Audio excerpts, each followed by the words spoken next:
Welcome to 24/7 news TV. Bigg Boss house లో wild కార్డులను ఆపేందుకు టాస్కులు జరుగుతున్నాయి. ఈ టాస్కులలో మణికంఠ చేసిన తప్పేంటి? బిగ్ బాస్ అనలిస్ట్ పరిటాలమూర్తి గారు మనతో ఉన్నారు. ఆయన్ని అడిగి మరిన్ని విషయాలు తెలుసుకుందాం. నమస్తే సార్. నమస్తే అమ్మా. సార్ బాగున్నారా? బాగున్నా. ఇప్పుడు ఈ టాస్కులలో మణికంఠ చేసిన తప్పేంటి అసలు? ఎస్, మనం మణికంఠ గురించి మాట్లాడుకుందాం. ఓకే. ఈ మణికంఠ ఏంటంటే స్టార్టింగ్ టాస్క్ అయిపోగానే, టవర్ టాస్క్ ఏదైతే ఉందో అది అయిపోగానే ఒకళ్ళని తప్పించాలి, మీరు మాట్లాడుకోండి అన్నాడు. వాళ్ళైతే ఎవరిని తప్పిస్తారు? పృథ్వీని తప్పించేటోళ్ళు స్ట్రైట్ అవే, లేదంటే వేరే సోనియాని తప్పించేవాళ్ళు, లేదంటే యశ్మిని తప్పించేవాళ్ళు, మణికంఠని ఉంచేవాళ్ళు. ఎవరు సీతక్కలానికి ఇచ్చి ఉంటే ఛాన్స్. సో మీరు డిస్కస్ చేసుకోమన్నప్పుడు ఏమైందంటే, మనోడు డైనింగ్ టేబుల్ దగ్గర ఉన్నప్పుడు మణికంఠ వచ్చి నువ్వు ఏ డెసిషన్ తీసుకున్నా ఓకే, నాకేం ప్రాబ్లం లేదు, ఇఫ్ ఇన్ కేస్ నేను బ్యాక్ స్టెప్ తీసుకోమన్నా I'm ready to take back step. దీని అర్థం ఏంటి? ఏ డెసిషన్ అయినా నాకు ఓకే అన్నట్టు, తీసేసినా ఓకే అన్నట్టు. తీసేసినా ఓకే ఓకే అంటే నేను గివ్ అప్ ఇవ్వడానికి కూడా రెడీ అనే కదా. ముందే వెళ్ళి చెప్పేసుకున్నావు. నిన్ను అడిగారా? నీ పేరు చెప్పారా? ఓటింగ్ వచ్చింది అప్పటికి రాలా? అలా అన్నాడు నిఖిల్తో. కాబట్టి నిఖిల్ ఏం చేసాడు, యష్మికి చెప్పిండు. అందుకని అక్కడ సోఫా దగ్గర లివింగ్ రూమ్ లో కూర్చున్నాం. ఇది లైవ్ చూస్తే తెలుస్తుంది జనాలకి. లైవ్ చూడకుండా మణికంఠ సూపర్, మణికంఠ తోపు ఇలా బోల్ మంది పెట్టుకుంటాడు. లైవ్ చూడడానికి ఏం తెలుస్తుంది వాడు ఏం మిస్టేక్ చేశాడని. ఇప్పుడు అక్కడ అట్లనే కనిపిస్తుంది. ఇప్పుడు ఆయన ఏం మిస్టేక్ చేస్తాడో తెలియాలి కదా. ఇప్పుడు మణికంఠ ఆ మాట అన్నాడు నిఖిల్తో. ఇది టెలికాస్ట్ కాలేదు, అది ఖచ్చితంగా ఇప్పుడు వీకెండ్ చూపెడతారు. నువ్వు అన్న మాట నీకు వినపడతా చూడు అని చెప్తారు. అర్థమవుతుంది. వీకెండ్కి ఏదో ఒకటి మసాలా ఉండాలి కదా. సో ఇక్కడ మణికంఠ ఆ డైలాగ్ అన్నప్పుడు నిఖిల్ ఏమన్నాడు, యష్మితో చెప్పాడు. అప్పుడు దెన్ ఓటింగ్ స్టార్ట్ అయింది. అక్కడ సోఫాలో కూర్చున్నప్పుడు యష్మి ఏమంటది, నేను మణికంఠ అంటే మా యష్మికి పడదు, సమస్య లేదు, నువ్వైనా పో నేనైనా పో అన్నట్టే ఉంది. 100% అలాగే ఉంది. సో ఇప్పుడు సేవ్ అయినా కూడా ఆమెకు పెద్ద ఆనందం ఉండదు. అబ్బా ఇటు సేవ్ అయ్యాడు, నెక్స్ట్ నామినేషన్ వేస్తా అని కూడా రెడీగా ఉంటది. ఎందుకంటే ఆ వైరల్ అనేది అలాగ ఉంది ఇద్దరి మధ్యలో. సో ఫస్ట్ చెప్పేసింది. చెప్తుంటే ఏం చెప్పాడు, అపోజ్ చేసేస్తున్నాడు, వాగ్వాదం పెట్టుకున్నాడు యష్మితో. అరే నన్ను మాట్లాడినివ్వబ్బా, నా పాయింట్లు నాకు ఉంటే నా ఒపీనియన్ అడిగారు, క్లాన్లో నేను సభ్యురాలనే కదా, నేను ఓటింగ్ చేస్తున్నప్పుడు నువ్వు డిఫెండ్ చేసుకో, ఎప్పుడు నేను చెప్పేశాక డిఫెండ్ చేసేసుకో.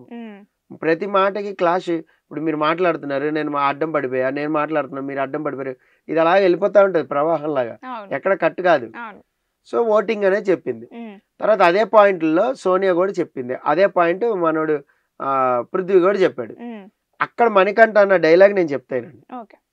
నాలో ఉన్న ఫిజికల్ స్ట్రెంగ్త్ పృథ్వీ ఫుల్ఫిల్ చేయగలుగుతాడు, నాలో ఉన్న మెంటల్ స్ట్రెంగ్త్ సోనియా ఫుల్ఫిల్ చేయగలుగుతుంది, కాబట్టి నేను తప్పుకుంటా.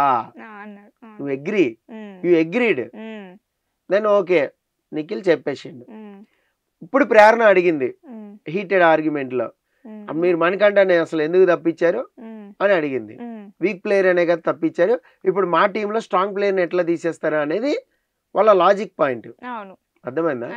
మీ టీంలో కూడా అప్పుడు మీరు స్ట్రాంగ్ ప్లేయర్ని కదా తీసేసుకోవాలి అనేది వాళ్ళ ఇదే అనమాట. అట్లా ఎట్లా తీసేస్తాడు ఆయన? స్ట్రాంగ్ ప్లేయర్ని తీస్తే ముందుకెళ్ళారు కదా, టాస్క్లు ఆడలేరు కదా అనేది అప్పుడు చెప్పిన రీజన్. మరి అదే రీజన్ కి నువ్వు స్టిక్ ఆన్ అయి ఉండాలి కదా నిఖిల్. మరి మా టీంలో స్ట్రాంగ్ ప్లేయర్ని ఎట్లా తీసేస్తావు అనేది సీత ఆర్గ్యుమెంట్, సీత లాజిక్ ఇది. నువ్వు ఫస్ట్ అన్నది ఏంటి, మనం కలిసి ఆడదాం, చక్కగా ఆడదాం, వైల్డ్ కార్డ్ రానివ్వద్దు, స్ట్రాంగ్ ప్లేయర్స్ తో పోదాం. నువ్వు ఆ మాట చెప్పి ఇప్పుడు స్ట్రాంగ్ ప్లేయర్ని ఎట్లా తీసేస్తావు నువ్వు నా టీంలోకి వెళ్ళి? అసలు నేను ఎక్స్పెక్టే చేయలేను నీ నుంచి ఇది. నువ్వే ఫ్లిప్ అయిపోతున్నావు, అటు మాట ఇటు మాట ఇటు చెప్తున్నావు, నువ్వు నీకే క్లారిటీ లేదు, ఇలా మాట్లాడింది సీత. సో మణికంఠ ఆ టైంలో ఏమన్నాడు, ప్రేరణ అడిగినప్పుడు హీటెడ్ ఆర్గ్యుమెంట్కి ముందు సోఫా దగ్గర లివింగ్ రూమ్ లోనే, నో నేనేం సాక్రిఫైస్ చేయలే. సోనియాను అమ్మాయి యష్మి ఇద్దరు చెప్పారు పాపం, లేదు మణికంఠ సాక్రిఫైస్ చేసి చెప్పిండంట నిఖిల్కి అని. నో నేనేం చెప్పలేదు, నేనేం చెప్పానంటే అని మళ్ళీ ఏదో ఎక్స్ప్లెనేషన్ ఇవ్వదు. అంటే ఆ సాక్రిఫైస్ అనే వర్డ్ వాడలేదు ఆయన, అదే అనుకుంటున్నాడు. ఈ పదం నేను వాడలేదు, నేను బ్యాక్ స్టెప్ తీసుకుంటా అంటే దాని అర్థం ఏంటి? ఈ వాదన జరిగింది వీళ్ళకి. సరే దీని అర్థం ఏంటో చెప్పు అంది Sonia. Sonia argument is very clear మణికంఠతో. నువ్వు అన్న దానికి అర్థం ఏంటో నువ్వే చెప్పు, పోనీ మేము మాట్లాడాం, అరే ప్రతిదానికి నువ్వు రాంగ్ అర్థం తీసుకుంటావు, ఒకటి మాట్లాడితే ఒకటి అర్థం తీసుకుంటావు. అక్కడ క్లియర్ గానే ఉన్నారు. పృథ్వీ క్లియర్ గా ఉన్నాడు, సోనియా క్లియర్ గా ఉంది, యష్మి క్లియర్ గా ఉంది. మనం ఎప్పుడు కూడా సోనియాకి సపోర్టింగ్ ఎగనిస్ట్ మనం ఎప్పుడు మాట్లాడడం, అలాగే యష్మికో సపోర్టింగ్ ఏం మాట్లాడడం, అలాగే పృథ్వీకి కావడం. బట్ వీళ్ళు క్లియర్ గా ఉన్నారు. నువ్వు నిఖిల్తో చెప్పావు, నిఖిల్ లేడు ఈ ఆర్గ్యుమెంట్, అప్పుడు సీతతో మాట్లాడుతున్నాడు. సో అందుకనే ఇక్కడ ఆర్గ్యుమెంట్ జరిగితే ఈయన బరస్ట్ అయిపోయి ఎప్పుడు ఇంతే ఇంతమందికి చెప్తున్నా కూడా అర్థం కావట్లేదు.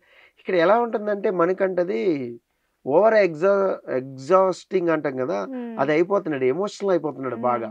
ఆ ఎమోషనల్ ఏమవుతుందంటే ఏదంటే అది ట్రిగర్ అయిపోతా ఉన్నాడు. అప్పటికి సోనియా ఏమంది, నువ్వు 10 నిమిషాలు అటు పో, కామ్గా కూర్చో, ఆలోచించుకో, వచ్చి మాట్లాడు, నోటికి ఏదొస్తే అది మాట్లాడే, రాంగ్ వెళ్ళిపోద్ది, నీకే ప్రాబ్లం. వాళ్ళకేంటి ప్రాబ్లం? మణికంఠని సరిదిద్దాల్సిన ప్రాబ్లం వాళ్ళకేంటి? మణికంఠాలకి బుద్ధులు చెప్పాల్సింది వీళ్ళకి ఏముంది? ఇంకా మీరు ఎక్స్ట్రా కట్స్ చూడలేదు అన్సీన్ లో. నబీలు, నిఖిల్, ఆదిత్య ముగ్గురు కూర్చుని మణికంఠకి బుద్ధులు చెప్తున్నారు. మరి ఈ అన్సీన్ కూడా చూడాలి కదా ప్రేక్షకులు. ఇలా కూర్చున్నాడు మౌనంగా, అవునన్న తప్పు అయిందన్న, తన మిస్టేక్ తనే ఒప్పుకుంటాడు. అప్పుడు ఈ ఆడియన్స్ ఒప్పుకోపోవడం ఏంటి? ఇప్పుడు మీరు తప్పు చేశారని మీరే ఒప్పుకుంటున్నారు, ఈ ఆడియన్స్ సమర్థిస్తారేంటి? నాకు అర్థం కావట్లేదు. ఇప్పుడు కాంతారా క్లాన్ కి అయితే మణికంఠన్ వాళ్ళందరూ కలిసి టార్గెట్ చేస్తున్నారు, వాళ్ళందరూ తిడుతున్నారు అని వీళ్ళందరూ మాట్లాడుకుంటారు. ప్రేరణ అయితే చిల్లర్ ఫెలోస్ అని డైరెక్ట్ అనేసింది వాళ్ళని. అంటే ఇక్కడ చిల్లర్ ఫెలోస్ అనేది నబీల్ ని ఎలిమినేట్ చేశారని గేమ్ నుంచి, అంటే ఆలోచించట్లేదు అని. మణికంఠాన్ని ఎందుకు తీసేశారు అనేది ఆవిడ క్వశ్చన్ మార్క్. బట్ ఈయన సాక్రిఫైస్ చేశాడని నేను బలంగా చెప్తలా వాళ్ళకి. క్లాన్ మొత్తాన్ని బ్లేమ్ చేస్తుండు. అదే సోనియా బయట పెట్టాలని చూసింది, పృథ్వీ బయట పెట్టాలని. అరే మన క్లాన్ కి నువ్వే కల్ప్రిట్ లాగా ఉన్నావు, నువ్వే వెళ్ళి చెప్పేస్తున్నావు, నువ్వు మా దగ్గర ఒక మాట చెప్తున్నావు, అక్కడికి వెళ్ళి ఇంకో మాట చెప్తున్నావు, అది కరెక్ట్ కాదు. స్టిక్ ఆన్ వన్ వర్డ్, ఎక్కడొక్కడ స్టిక్. ఇది నిఖిల్ చేసిన మంచి పని ఏంటంటే వచ్చిన తర్వాత మీరు అందరూ ఆగండి, ఏం జరిగింది పిన్ టు పిన్ మాట్లాడదాం కూర్చో అంటే దొరికాడు. దొరికిపోయాడు కదా, మీకు కూడా అర్థమైంది కదా. అవును అన్నాను, నువ్వు బ్యాక్ స్టెప్ పడినావా అన్నాను, నువ్వు అమ్మ అప్పుడు దాన్ని ఏమంటారు సాక్రిఫైజ్ అనే కదా అంటారు. సాక్రిఫైజ్ అనే మాట మాట్లాడుద్ది అంటాడు మళ్ళా. అరే నువ్వు అన్నదే కదా వాళ్ళు ఇంప్లిమెంట్ చేశారు, సరే నువ్వు ఆ డైలాగ్ అనలేదు అనుకో, నీ పేరు మైండ్లోకి వెళ్ళి ఉండదు కదా. అతని లాజిక్ ఏంటంటే మనకంటది, ఒకవేళ నేను ఆ డైలాగ్ అనకపోయినా మీరు నన్ను తీసేసేటోళ్ళు అంటున్నాడు ఓటింగ్లో. నువ్వు ఎలా చెప్తావు? నువ్వు అలా అన్నావు కాబట్టి వీళ్ళు ఓటింగ్ వేసామని వీళ్ళు చెప్తున్నారు. అర్థమైందా మీకు? ఆ విషయం మీకు నిఖిల్ చెప్పలేదు కదా అనే పాయింట్ అక్కడ ఉంది మణికంఠకి. బట్ నిఖిల్ యష్మికి చెప్పాడు. ఇది లైవ్ చూసిన వాళ్ళకి తెలుస్తుంది. Okay sir.